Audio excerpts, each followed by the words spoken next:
Ilan na pa bisita si Kugits. May hapon. Oh.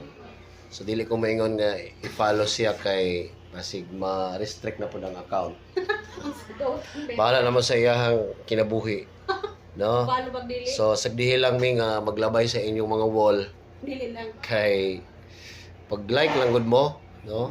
So niya siya dirian nagpatambag sa iyahang angay nga pagabuhaton sa iyang katawhan sa Barubo. Oh, saon niya pagtanom og sunflower sa basakan sa Barubo. Niya kadugay daw mo man ang kalsada sa Barubo.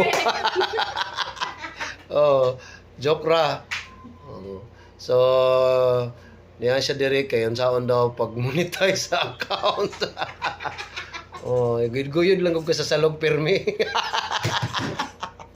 Oh, ana lang, saglit lang milabay-labay sa inyong wall. Bye-bye, Kugits. Bye.